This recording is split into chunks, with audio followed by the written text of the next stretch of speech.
The Sine Institute of Policy and Politics is American University's incubator for policy innovation.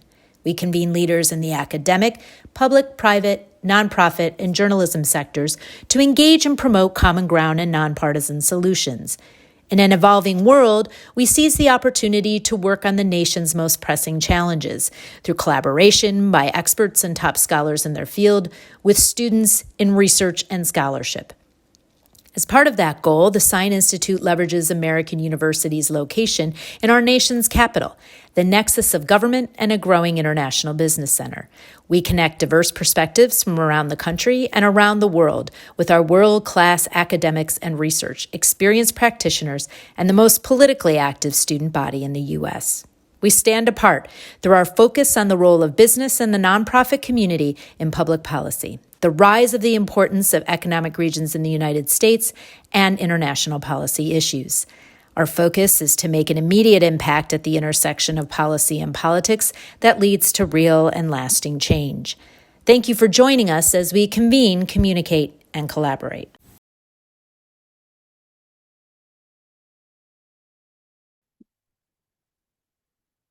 Hi, everyone. Thank you for being here.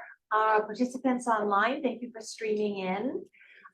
My name is Karan Martinez, and I am the Senior Director at the Kogod Center for Professionalism and Communications. That's a mouthful. We call ourselves ProComs for that reason.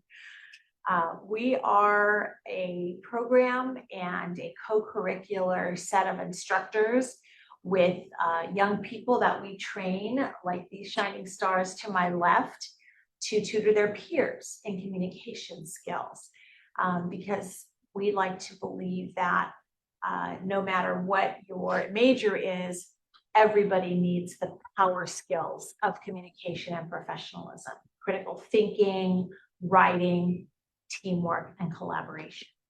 So I'm delighted to be here and that our center is a co-sponsor of today's event because, as Manisha just said a minute ago, nothing is more important than the future of our students, the impact they're going to make on the world. So we're excited to be together in that mission.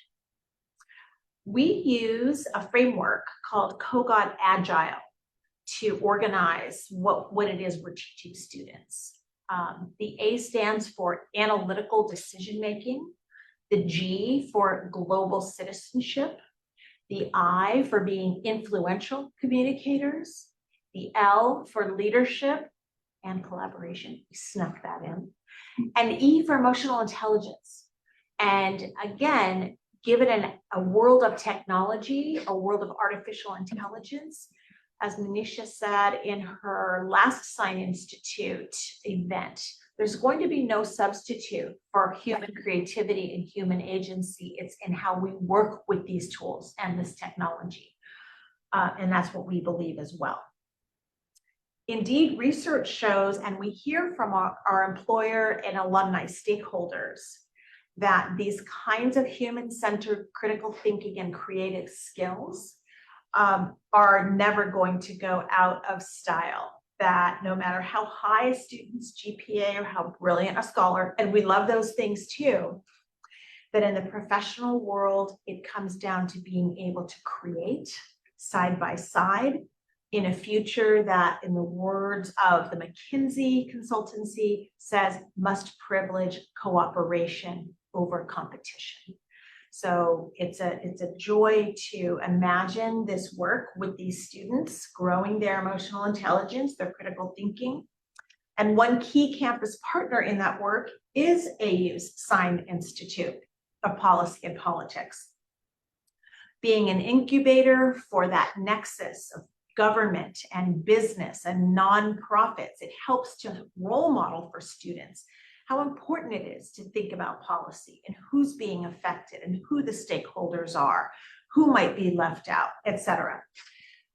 So we need that meaningful discourse. This is one other example of that discourse.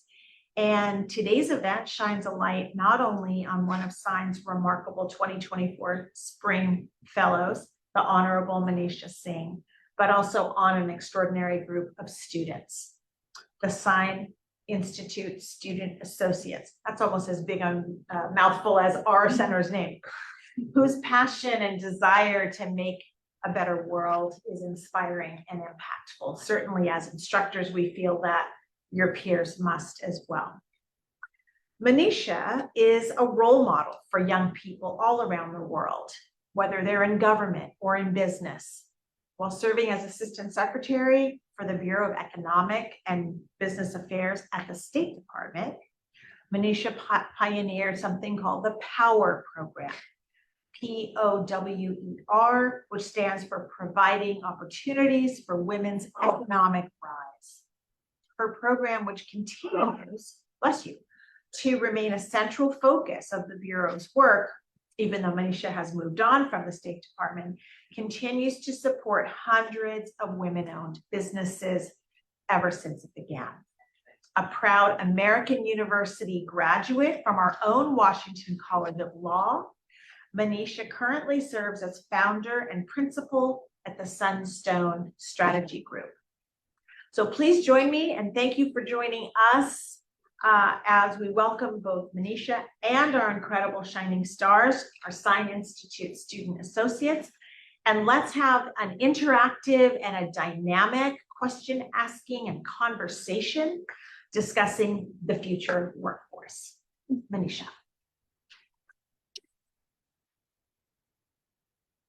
Thank you so much, Ron. We really appreciate your co-sponsorship of this event and your leadership and interest in developing the students of American University. I can tell you, I've heard a lot about you, and everybody has such respect for the care that you put into the future and development of the American University students. So thank you for that. Thank you. It's my pleasure. Well, we are very excited. I know there's been a lot of events today, so thank you for coming. For me, this seminar is particularly interesting because when I was thinking through what my seminar topics were going to be, one of the things that I focused on was innovation, the workforce of the future. Because for students right now, technology is the next generation of technology isn't just going to be something we use, the internet or smartphones. Artificial intelligence has the ability to sort of become us, as we've seen with things like ChatGPT and Google Gemini. So what does that mean for the workforce? What does that mean for these students, for every student at American University, regardless of their area of study? This is going to impact how the world functions and certainly how we work, how we live, and how we think. And so I thought that this would be a great conversation to have with my brilliant group of student associates, but also with you all. We would very, as Brian said, we would like this to be an interactive conversation. I want to hear thoughts. We want to create a dialogue that goes beyond the seminar, that hopefully professors and students alike are thinking about. What does the future mean for the workforce that's coming up through school now? So to my great student associates, I know I sound biased, but I really do have a phenomenal group. They're leaders, they are thinkers. And as I was talking about with one member of the audience earlier, when I look at this group and I think that this is the future, these are our governing officials or corporate officials, it gives me great confidence. It really gives me a strong sense of security that these are the minds of the future. So student associates, we're going to start with, we have the questions in advance. So what I'd like you to do is talk about your current area of study and your potential plans for the future, because that will give our audience an idea of what you're thinking of, where you're going, and how technology is going to impact things. It'll set the framework for the conversation. So, Jocelyn, maybe we'll start with you. Yeah, of course. Give us your name, your area of study, and the school you're in. Awesome. My name is Jocelyn Parker. I am studying international relations, so I'm an SAS. And I'm also minoring in public administration and policy, so I'm SAS and SPA. And in the future, my career goals are to be a political U.S. Foreign Service officer with the State Department and also a lawyer. My name is Eduardo. I am currently studying international relations, and my future career goals is, I guess, doing something related to national security. I don't really know what exactly yet, but I am looking towards something like counterterrorism or maybe something in the military. We'll see. I mean, I still have like 3 more years to figure out. I'm just a freshman, so we'll find out. Hi, my name is Alyssa. I'm a junior in the School of Public Affairs studying CLEG. So if anyone's not in the School of Public Affairs, it's Communications, Legal Institutions, Economics, and Government under the Politics, Policy, and Law Scholars program. And my future aspirations are either being a defense attorney or somehow working in the media. Thank you. I'm Aaron. Hi, I'm Aaron Miller. I'm currently an SBA. I'm currently in the School of Public Affairs. I'm a poli-sci major, and in the future, I hope to be involved in the policy-making process on the private side. Hi everyone, I'm Nika. I'm a junior at Kogod School of Business studying business, French, and culture. And my future career aspirations right now, I'd love to work at the Financial Crimes Enforcement Network, which basically tracks and counters illicit financing for the federal government against illicit actors abroad. All right, my name is Chris. I'm a freshman in the SIS School of International Studies, and I'm also a double major in justice and law. So I'm specifically focusing on national security, terrorism, and foreign policy. And my future goals, while I'm a little bit unsure, I think my main focus right now is to get into writing, maybe possibly one day in a think tank. Okay, great. So as we discussed, I'm just going to throw out questions and you all can volunteer to answer them. And again, I'd like to get the audience involved as well. So Eduardo, I know you had interest in this question, so I'm going to pose it to you directly. How do you expect the innovation economy to impact your job prospects? So I don't think it'll impact it very much. I'm thinking maybe I might go into like kind of like an analyst route, and AI currently right now, I don't think it has the capabilities to really just fill in the role of what an intelligence analyst or maybe what an analyst could do in general. I would say that it could very much outpace a human in calculating data, but looking at the bigger picture, humans have a much more wider understanding for now of what like data can be interpreted as, what it means, giving summaries. I will say that again, AI is much better in calculating data, doing stuff like that. But I think overall what's missing is the more kind of human overall knowledge, the overall aspect of just knowing the context behind whatever you're looking at. Say it's something terrorism, seeing a more pattern of terrorist activity, maybe crimes in a certain area. That's something that AI doesn't really have the ability to do yet. And I think that it'll be more of an augmentation, not a automation of a lot of jobs, just because AI can do a lot of things, but it also can't do the things that humans can do. So I think that AI will be really helpful for an analyst, but I don't think that it would take over the entire job. And I think that an analyst could really focus on other things that need to be focused on, such as trying to look for patterns, trying to find any underlying figures, any numbers that they really do need to find, and AI will carry out with the sort of like data aspect of that. What a great perspective that technology will augment rather than replace human beings because of the critical thinking ability. I think what a great perspective. Okay, anybody else have a thought on that question? I can add on. So I currently work at the Export-Import Bank of the US to work to facilitate financing for companies which want to export their goods abroad, but don't necessarily have the guarantee that the person that they're selling to will be able to pay them back. And so the work we do, I work in the chief management office. So they're basically running the whole business side, HR, IT, all those areas of the government. President Biden recently released an executive order asking government agencies to implement AI, which I'm working to do in that office in the government. And so I agree, it's definitely not going to replace, but rather enforce that government workers, at least in my sector, will have to use critical thinking skills more so than any sort of repetitive task. Those repetitive tasks, in my opinion, are going to be replaced. But when we look at what we're going to have to use human skill for. It's going to be the greater critical thinking. How are we going to make these processes more efficient? AI can't determine that. We as humans have to determine that, but AI can write that for us. That's what I would say from the professional perspective. Okay. So how is technology presently impacting your education? In terms of going to school, classes? So I know like before, like at AU, they had like a Turnitin service where like any of your assignments like would get scanned like for like if there's any possible AI that like a student possibly use like in making a paper.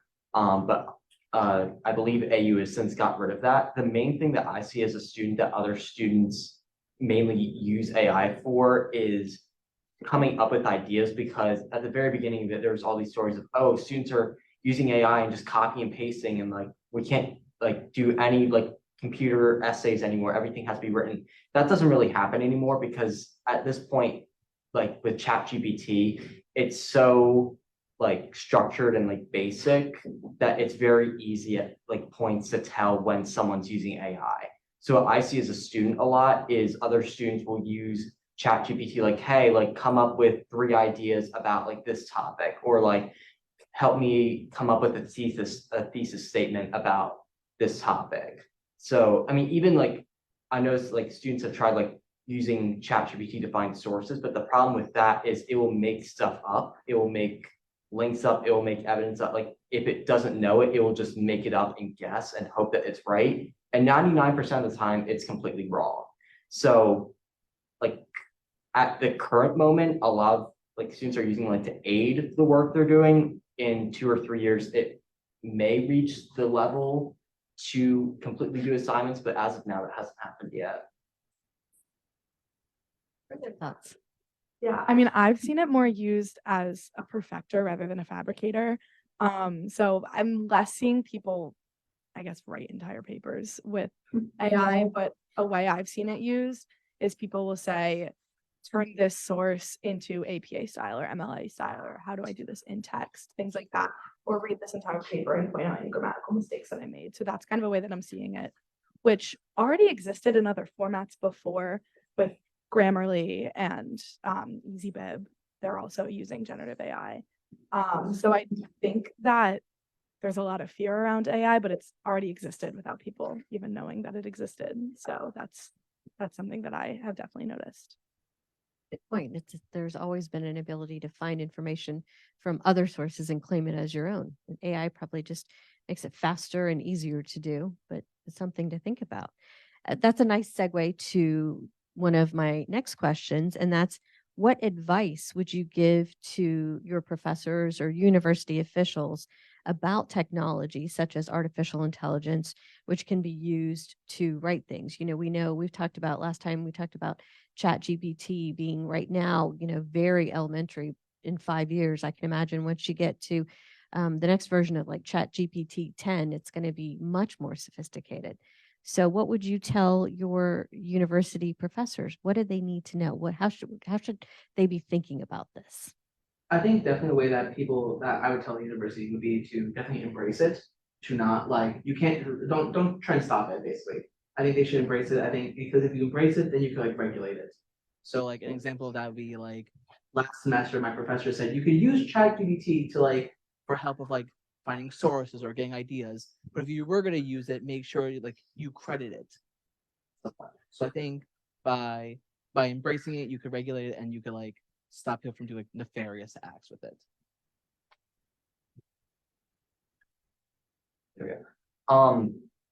Something that my professor told me that I wish I could tell other professors at AU is my professor for my global migration class said, since she teaches both first-year students and graduate students, she's like, as first-year students, I want you to be working on developing your voices and like really finding like who you are like in your writing. So she's like, for first-year students, I really don't want you guys be using like that much AI. She's like, for graduate students who have already like intellectually developed and like have already received an education, she's like, there's more of a leeway of using AI for those students who already know who they are, who already have established their presence. So I really wish that's something that like more professors would consider and adopt, like if the student is ready to like use these tools, they should be able to learn and utilize them in ways that will only aid who they are and what they're like writing and what they're working on. But for students who are like still learning, developing, like especially even like before college, like high school and like middle school students, like who may have access to these tools, they're still like developing, they're still learning who they are. So I think for those students, like they should be a little bit more strict of like what AI tools that they have available to them. Yes, that's an excellent point about the levels at which you use AI, because education is not only turning in a work product, but you made an excellent point about developing your mind. And if you are using AI to write your papers in early, junior high or high school level, then how does your thinking develop? How do you develop these analytical abilities? Eduardo, did you have thoughts on that as well? Yeah, I just wanted to say that I think AI is a really good brainstorming kind of source to use. There's so many times when I've written an essay and I'm halfway through and I just think like, where am I going with this? Where could I go? What are the other avenues that I could explore that I've never thought about? And I go to ChatGPT and I ask it and I say, well, here's the essay that I'm writing about. Here's the avenue that I'm going. What else can I do? What else can I go? And it gives me a good list of ideas.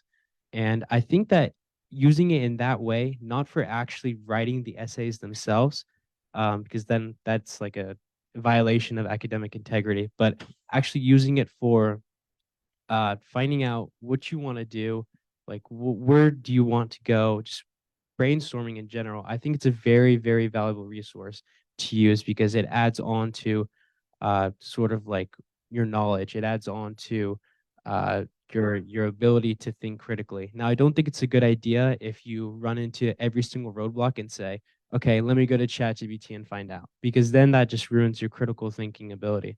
So I think that with moderation and just making sure you only use it for brainstorming extra ideas that you may not have thought of, I think it's a really great asset. Again, a supplement and something to augment rather than replace ourselves, which you all are making very good points, because out there I think there's a broader concern with artificial intelligence and these new forms of technology coming up. Will humans become obsolete? What are we doing to ourselves? So is this a conversation that you all have with your peers? Do you think about technology and the world of the future? And I like to include the audience in that as well. Is this something that you all are thinking? Clearly you have an interest in the topic since you're here. So I want to include the audience in this question. Is this something that university students, graduate students, people in educational settings are thinking about and talking about? Where do we go from here in the world of technology?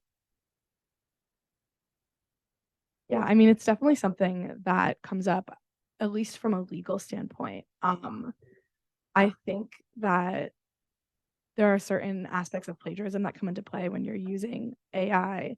I was recently talking with my brother about this, actually, that there's a potentially incoming lawsuit about people that generate music with AI, because the way it exists right now is that it's sort of cumulative of what's already out there. And then they're using it to either make a different version of a song that already exists or put some famous singer's voice on something. And when you take it into arts and music, it does raise those sort of concerns. So that's something that definitely comes up, especially among people that are going into the creative arts. Also, something that's come up legally is that we all sort of felt the same way of they can't replace us, that this job's always going to be there.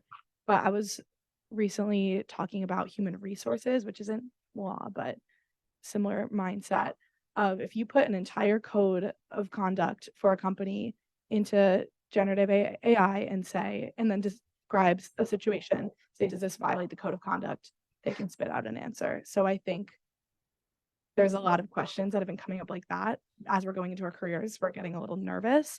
However, these AI companies are going to need attorneys. It's going to generate jobs in that aspect as well, is that as AI grows, that they're going to be creating jobs as well. So I think there's a balance that has to be struck there. Plus, you make a great point. I think what you're referring to is the New York Times actually has a suit against AI companies saying, well, if these large language models are going to mine our data from the New York Times or other sources, that's copyright infringement. That's, you're utilizing our intellectual property and spitting it out as your own. So there are a lot of lawsuits pending, and it'll be interesting to see how the outcome of these lawsuits shapes the future of technology. Other thoughts on that? Yeah, I'll also add on and say, and from my perspective, with the conversations that I'm having with my peers, we're focusing on in my circles about how teachers are going to revolutionize the way they teach. Oftentimes, right, I don't believe we've seen a teaching revolution, is what I'm gonna call it, in the sense that teachers are going to have to learn how to teach stuff that AI isn't going to replace us for, right? Oftentimes it's passing the burden on to students and saying, hey, we're not going to use this, and then putting us out into the workforce and realizing that's almost everything we use, right?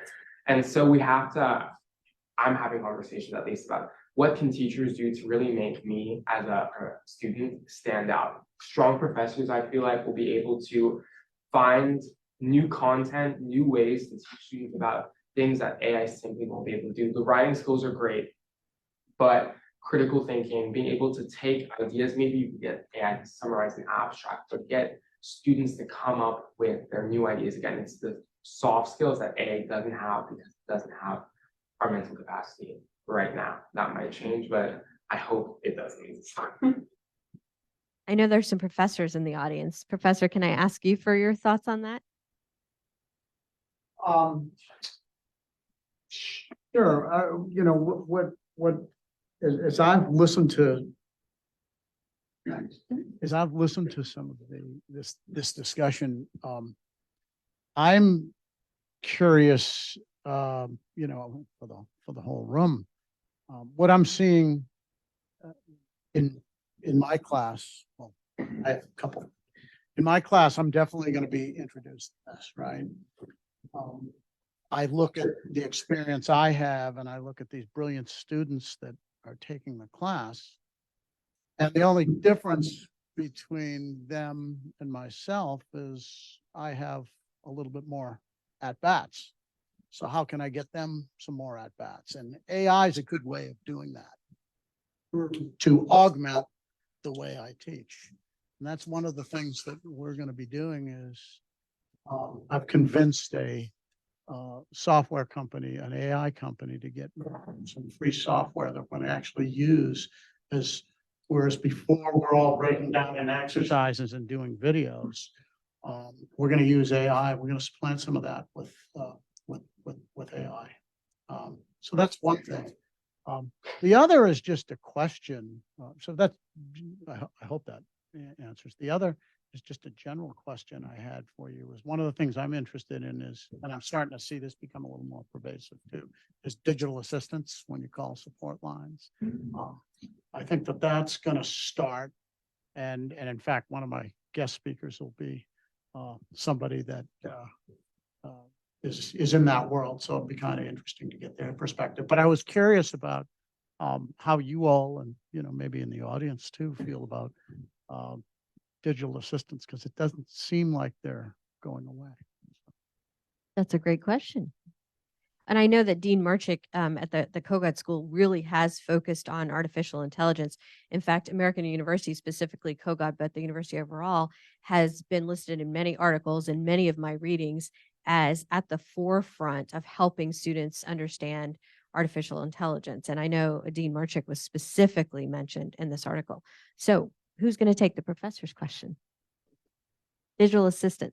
I can take something with it. So a conversation that I recently had in a classroom, we were talking about digital assistants on government websites. And one digital assistant that we were talking about, I forget what the name of it was, but it's on immigration website. So you can use this virtual assistant, like AI assistant, like to answer a lot of like basic questions like regarding immigration, like how do I get a green card? Like where, like, do I find this form?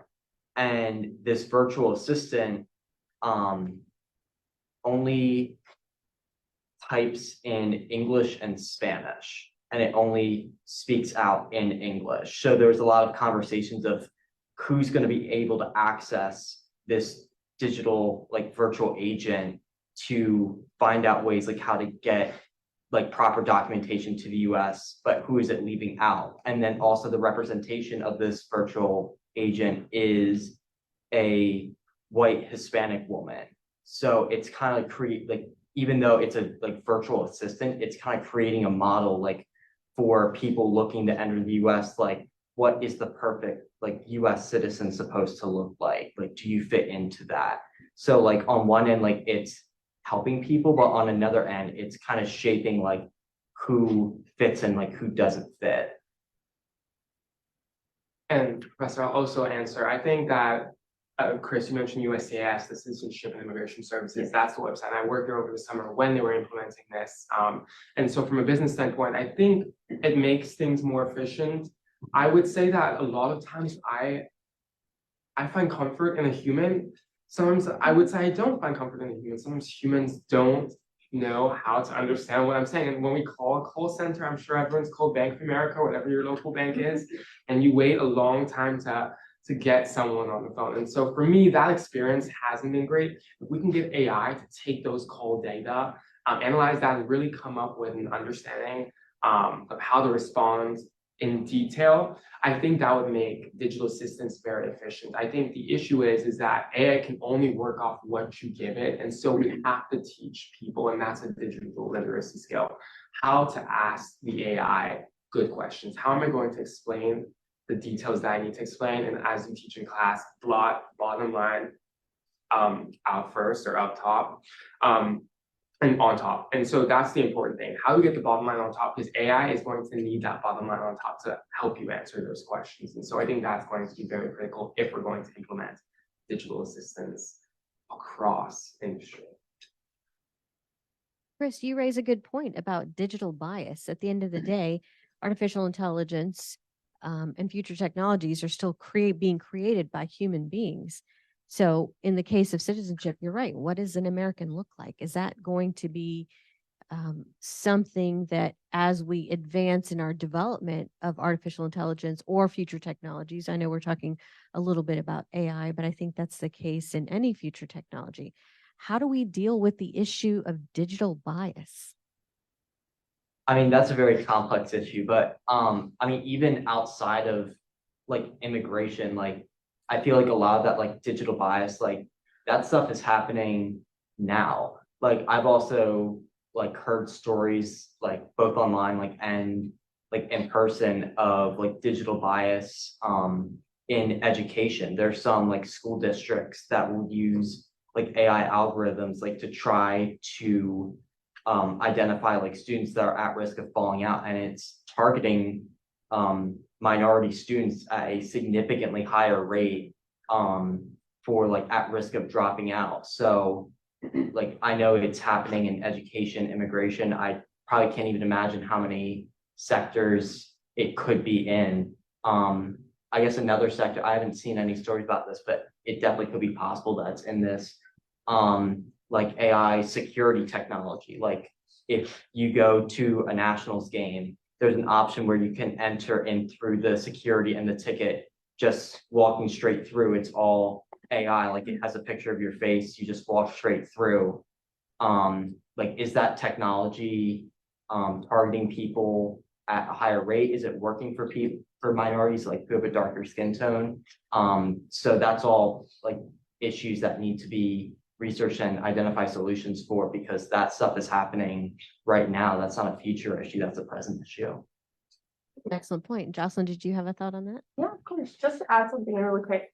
When I thought about like AI bias and stuff, I thought about I can't remember who did it, but there's this recent study about how like Turnitin, which AU recently got rid of, would flag neurodivergent people, specifically those on the autism spectrum, for using ChatGPT, because like certain phrases that a lot of people who are autistic use would be flagged as using AI and ChatGPT, which is one of the reasons that AU got rid of it.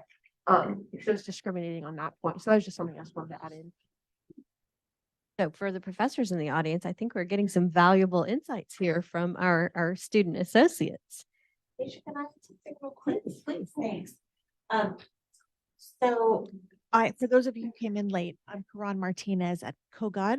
helping students with their professionalism and their critical thinking and writing skills.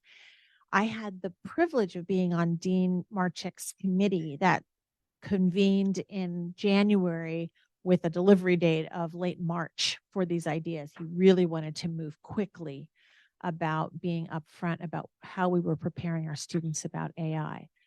And I want to throw this out to the students because as we thought about preparing students for an AI world, it was very much what I think, Chris, you were talking about with understanding where students were between 17 and 21 as undergraduates and developmentally what you need. That it comes down to you being in conversation with us about why you're even in college, right? We don't want to rob you of the opportunity to struggle on learning, which is hard. It's hard to write. It's hard to wrap your head around physics or biology or even a poem, right? But to what degree do you still need to buy into the educational process of, I do want to develop my critical thinking. I don't want a generator, but instead a perfecter. And very much students thinking intentionally about why am I using this AI? Is it a shortcut? Is it a substitute? And hopefully when it's one of those two things, minimizing it and choosing the struggle and the hard thing and the creativity and the originality. So I do want to say, as a committee, we thought this is going to be up to students too, right? And so just wondering what your thoughts were about that. I can take this. So I think that in terms of what I feel students want from AI is, at least in my past experience, what the times I've turned to AI for not paper writing, but paper idea generation is because maybe the topic isn't of interest to me and I need to generate ideas.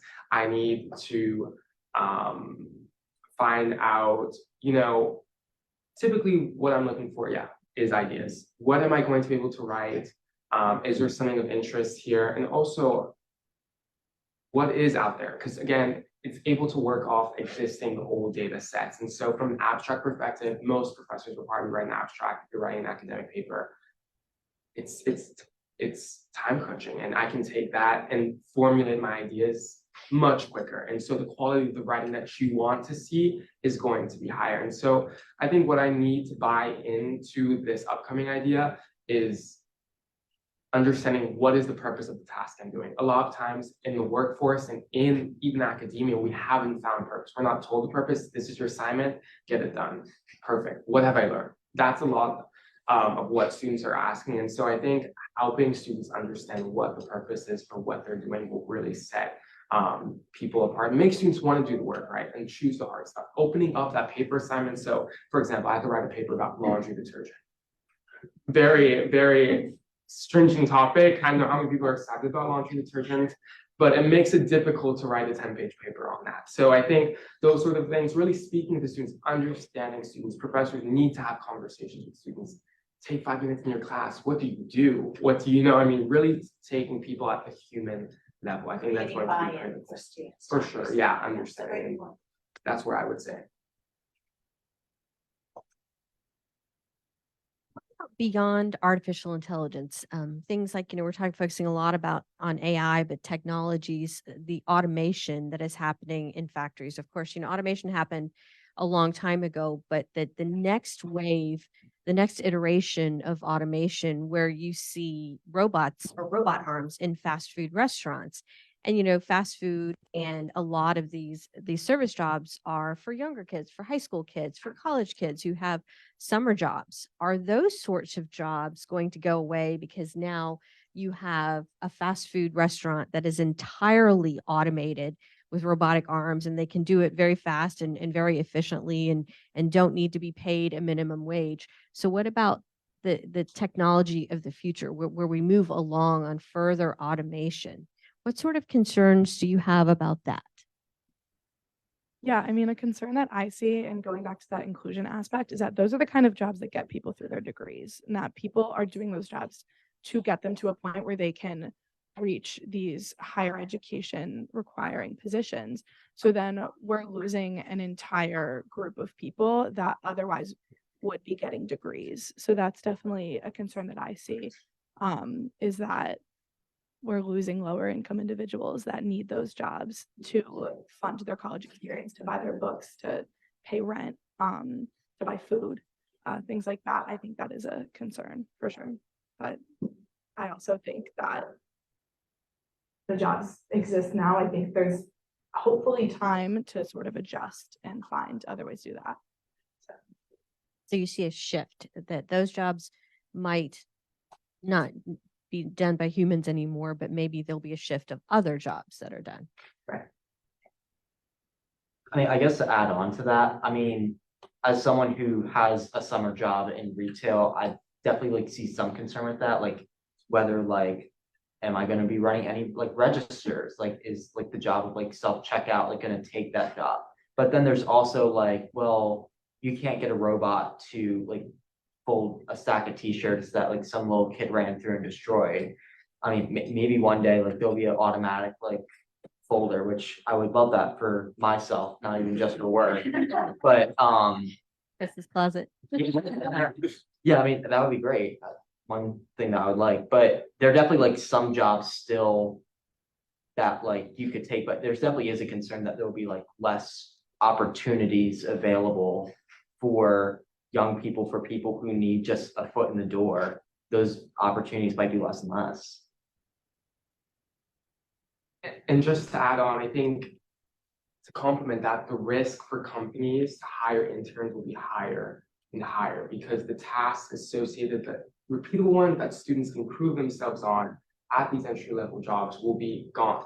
And so you're going to have to put them on higher risk projects. And so that's something that people will have to really consider. Am I going to supervise that student now 24/7? That's costly, right? That takes away from a full FTE full-time employee. And so I think I not only agree with you, but I think that that's something that employers will have to think about, the risk associated once we do implement AI. What does that mean for student interns, student work? Nika, you raise a great point. What about training exercises? If you have the junior tasks that can be done by artificial intelligence, do we lose the internship, the apprenticeship model, which ultimately makes the future workforce better prepared to handle those eventual jobs, right? Just like picking off of what Nika said is that like for some like internships, now I've been told from people being like, if you're like to apply to an internship, make sure your resume can be readable by like AI. So make sure that AI can understand your resume. So it's basically like they want us, like they want us to be the AI basically right now, which is a little bit concerning. But I think that's how it goes right now. But I think, yeah, that's all I really.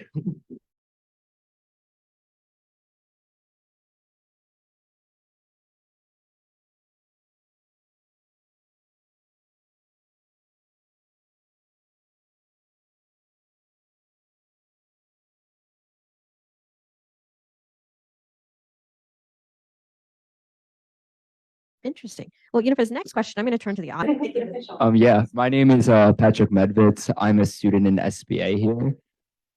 That's really loud. Can everyone hear me? Farther away. Oh, perfect.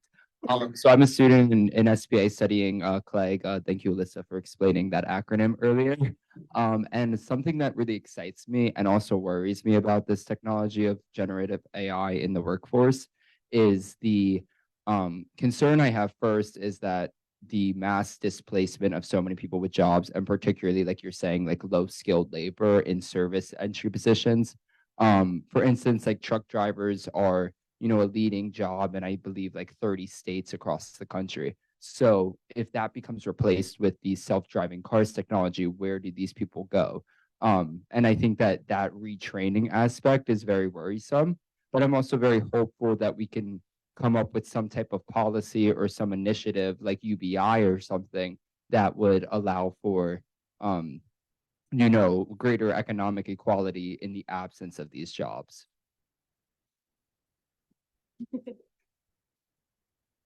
Hi everyone, I'm Gihan Fernando. I lead the AU Career Center here. and this whole topic of AI and the workforce. And thank you, Manisha, for pulling together our wonderful student panel, because this is a topic that we've been thinking a lot about. And actually, as you mentioned earlier, the institution as a whole has been thinking a lot about, thanks to Dean Marchik, certainly on the educational side for taking the lead on that. But also there are conversations happening across the whole community, and especially on the faculty and staff side. So every 2 weeks, there's a coffee chat around AI that faculty and staff are invited to come and just share thoughts, right? I've seen Quran there. I try to Are go students allowed there, or do you have a student students are representative? not yet, I think, invited to those, because we're trying to reference many of the topics that you all have brought up, right? As to kind of how to, it's sort of a mode to try to move faculty, I think, more to the model of what you all are talking about, which is to not just to shut it off, or if there are, actually, there's a very nuanced rubric that they're trying to push out to faculty about if it's for this kind of work, then maybe there's no AI at all allowed, or if it's for this kind of work, then maybe it's some AIs are allowed, etc. Right? So that they're trying to produce some good models of advising and best practices, if you like, in the field, at least as it stands right now. And that same the conversation is kind of initiated by a CTRL group, the Center for Teaching, Research, and Learning, and similarly, there are, you know, on the academic integrity side, there's very thoughtful policy decisions that are being considered right now as we're trying to decide how to move forward on things. Your question, your exact question, was posed to me when at the Ann Ferren conference earlier at the beginning of this semester. I was on the plenary panel, and President Burwell actually asked exactly that question. And I'll share the answer that I gave at that time, which is on the plus side, I think it's around the efficiencies that AI can bring. And the specific example I gave was one that I had heard about. I'm not a scientist myself, but I don't know if you have heard of this idea of protein folding, which is basically identifying the structures of particular proteins, that understanding that structure of the particular protein is incredibly valuable for being able to treat and create new drugs and treat disease, et cetera, et cetera. And pre-AI, it would take a PhD, like their whole PhD thesis would be to identify the structure of one protein, right? And there's now AI has, in a period of about 3 years, created the structures of virtually all the proteins, of the human proteins, right, that are out there, which is like 250,000 or something. So it's kind of extraordinarily, you know, there are incredible efficiency benefits that could come. And healthcare, and actually Kara Swisher in her conversation just before this was referencing kind of her interest right now, and her next interest is going to be around like the intersection of technology and healthcare. And all you students who are going to be the future leaders should be looking at those intersection points between those two things, kind of moving forward. So on the negative side, I said, I'm kind of scared that the world will end, you know, that AI will kill us all. Not to be too dramatic about it, but no, I mean, like all my reading and my listening of podcasts and so on points to the fact that this is a technology like no other, and that we're really not even at an inflection point. We're kind of still at the beginning, you know. So I'm less optimistic than you all are that it's not going to affect our lives that much, you know, sort of in the bigger picture, because I'm not convinced that it won't be able to do a lot of the things that human beings currently kind of have a monopoly on, and that it won't be just for brainstorming. It'll actually take over. The point that was made that I thought that sort of resonated, or that I kind of heard, were by, I don't remember who now, in one of the many podcasts I listened to, was that, you know, unlike prior leaps in technology, this one is the only one that can kind of create itself. right? And so it kind of, you don't really know what it's going to do next. It's part of the problem, of the dangers of it. Well, that's an interesting perspective because I think maybe students who grew up with the technologies are going to be more comfortable, and those of us who are in an older generation less comfortable. I think we had one more comment over here. So I think what excites me about Can you give us your name and your school? my name's Callie. I'm an economics student in the College of Arts and Sciences.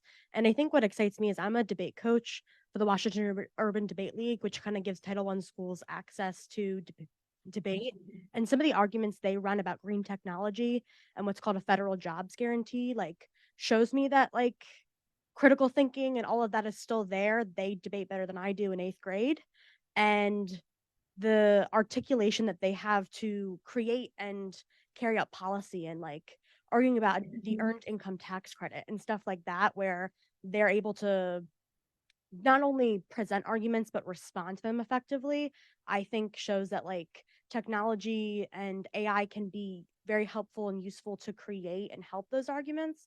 But with something like debate, there's no way that AI can listen to a debate round and be able to respond the way someone who's trained to do that can. So I think like even with green technology and the evidence that I've learned researching the arguments and presenting them to my students and then students I've coached and like judged rounds in, like they argue that green technology can create a federal jobs guarantee, which can kind of allow jobs that wouldn't have a place in an economy with generative AI and kind of create new jobs and shift the workforce in a more succinct way to push technology and just incorporate technology into the workforce instead of just saying that it's going to take over and people won't have jobs.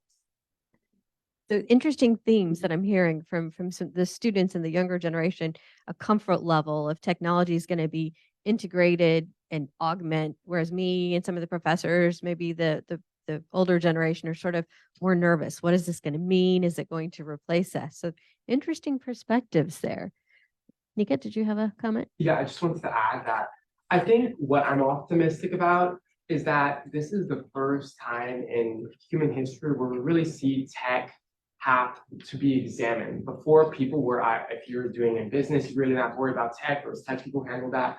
For the first time, everyone's really looking at tech and asking the question, how will this affect my life? And so it's going to hold tech firms accountable and really slow down dangerous tech exploration that we could see with coming of AI, computing, automation. And so that's what I'm excited for, really people starting to really examine and think like, what does this benefit? How can we make sure that technology is developed responsibly? And so it feeds into that inclusion part. Like, we really need to make sure that every single identity is included at the table, because AI and all these technologies are what we make it. And I think that's going to really inspire the unification of this country and of people across the world. That's what I see. Nika, you need to run for office. I can see you with the flag waving behind you. Thank you. Yeah, one other quick thing I wanted to add to the question, an example actually from today. So Nika, you're doing a paper about laundry detergent. I'm doing a paper about Call of Duty. So I'm researching for this paper that I'm writing, and I find a source that's exactly what I'm looking for. I'm like, great, this is perfect. Only problem, it's a 20-page thesis in French. And while I learned French in school, I can't translate the source over 20 pages. So I'm like, oh crap, what the heck do I do? It says exactly what I say, but it's in French. I use an AI tool, translate the entire document into English with the exact same formatting, everything. I can now use it. So that had me thinking like, great, on the one hand, we can translate, we don't need like professional translators, we can have AI do it instantaneously. But then on the other hand, like, wait, shoot, I'm paying thousands of dollars at American University to learn French so that someone can do that in the workforce. So I was kind of caught myself like, okay, it's speeding up the process that I want to do, but also at the same time, what am I doing even learning that? Like, is that skill even going to be applicable like by the time I get into the workforce? So it kind of like really like posed my brain like for a debate as I was doing. I was like, this is good because it helps my paper, but also it now leaves me an existential dread about what I'm learning. So you have just identified again a positive and a negative, right? Right. Both sides to it.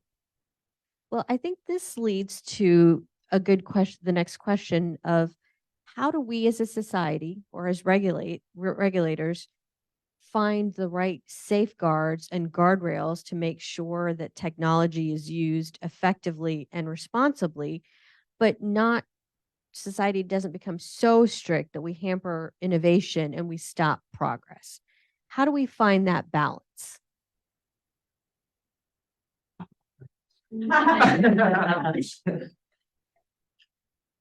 I can start. And so what I would say is that personally, I don't necessarily know how much government intervention I want involved, but what we can do as citizens is hold companies accountable, be responsible employees, and also make sure, again, it comes back to that inclusion aspect. AI becomes much less biased, much less dangerous, much more applicable and understanding if everyone who's implementing that technology, or everyone, the technology that is implemented has everyone at the table for the conversation. That's a contentious issue right now, right? Do we really need everyone to be represented to make something happen? And something like this, you really want to ensure that that happens because humans are so biased. And so we need every possible voice there, making sure that this isn't going to happen. How would you do that, Nika? How would you make sure that every part of society, regardless of economic spectrum, across the spectrum of geopolitical identities, everyone, especially underserved communities, how do we make sure that they're included in the process? That's an amazing question. And I don't want to say I do. I think I have an idea, but there's a lot. It's not just AI, right? You have to look at answer, exactly. you have to start at the HR level and make sure that we're hiring people, right? That if AI is reviewing the resumes, are we really hiring everyone that we need to be hiring and in that company? What does the company look like? Is it a reflection of the country and the world that we live in? And if that is not the answer, then we need to start looking at how we can make sure those opinions are represented. I think that is how I would answer it. It might not be enough of an answer, but that's where I say we can start. Yeah. Alyssa, did you have a thought on safeguards or inclusion? Yeah, I mean, I think it starts from square one is that there are so many underserved communities that don't have access to computers at the level that other communities do, that don't have access to the same amounts of education. So I think if everyone knows that the AI exists, or as everyone is able to gain the education to learn how AI functions, then they'll be able to have those conversations. So I think it starts at access. Yeah, I think you got to start from square one. So then it goes from there to all of Nika's ideas. I mean, one, like, kind of reflect what you were saying, Nika, like, I do think, like, the government and regulators do have a role in ensuring, like, AI, like, is accessible and fair for everyone, but also at the same time, I'm kind of personally concerned because, I mean, when you turn on the news and look for, like, who's running for president, we have two guys who are around when the printing press was made. So what do they know about AI? And, like, they're the ones making the decisions right now. So, like, when I look at it as a young person going into the workforce, I'm a little bit concerned, like, there is a need for action to be taken, but at the same time, the people who would be responsible for doing the action about AI, like, grew up in the 40s and, like, used typewriters. So, like, I don't know what their experience with AI is, if they have any at all, which definitely makes it a little bit concerning. Yeah. Just to add something in here, less about like policy, but more about like education when it comes to AI. A lot of people, especially those who aren't in the workforce or aren't in like the younger generation, they didn't grow up like with that AI, like we grew up with it in high school for the most part. They don't know a lot of the downsides or the positives of AI. So really just educating them on the downsides and positives, but also like this is one thing that scares me that I've been thinking about. I'm not sure if you guys seen this, but the idea of like deep fakes. So online within the past like 6 months, there's like this deep fake of President Barack Obama saying a whole bunch of wild stuff. And a lot of people thought it was true because they don't understand that AI has the power to do that, make people like in videos look like they're saying things that they're not, and it looks very believable. So I think just like educating people on the span that AI like has, what it could do, and the positive and negative both, and how to properly use it, that is something that we really need to start pushing and advocating for.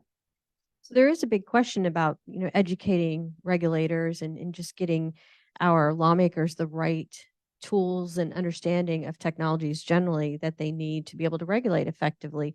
Because I found, as someone who's worked in both the legislative and executive branches, if fear is the motivator, you are going to overregulate, you are going to hamper innovation. And we have to remember that there's other countries, particularly China, that's doing a lot of work to advance technologies, artificial intelligence.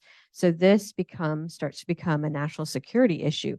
Is our military, is our strategic posture going to fall behind the rest of the world because our regulators don't understand technology as well as they should in order to regulate it? And so my next question for you is, can universities play a role? Clearly, we have students, professors who have a great deal of interest in this subject, and we've established that American University is really out front on this issue. But so can universities play a role in better informing our regulators?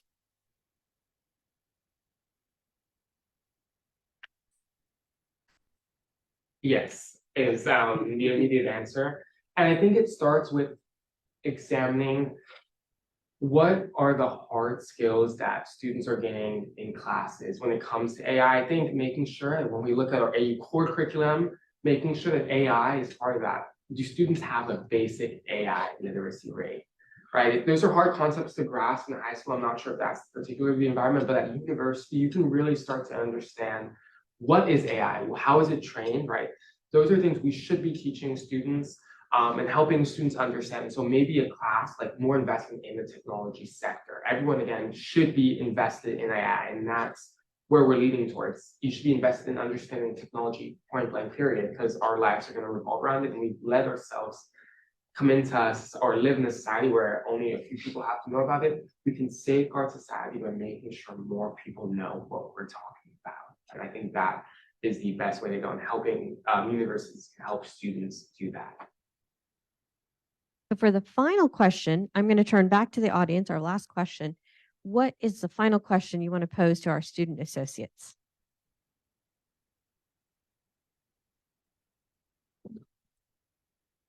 The woman in the back there.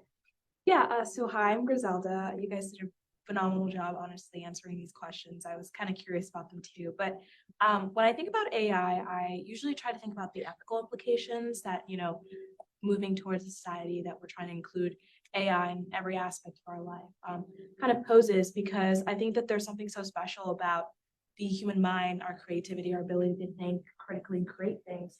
But, if something like AI can do that within the snap of a finger and, imitate that, and almost try to create something like that, I kind of want to know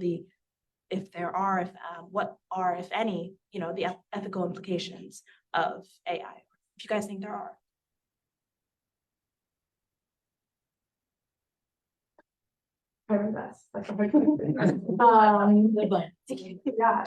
It's a great question. I think that AI at its core is human made, or it's made from something that was human made.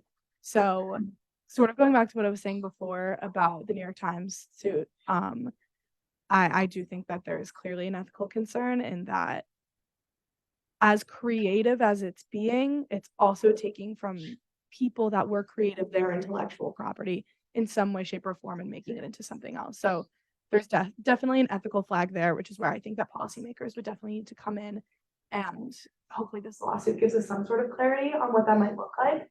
And any other lawsuits that might come about. But yeah, I think that's something that our policymakers should take a look at and analyze how we're going to go forward with people's intellectual property and AI. Thank you, Alyssa. And I want to thank our audience here in person and those watching online for your time today. Hopefully you've gained some valuable insights and perspectives. And most of all, I want to thank my fantastic group of student associates. You all can see that they put a lot of thought into this, and their answers were significant and substantive. And I hope that you all gained something from this. And I am just very excited and very proud that this is our future workforce.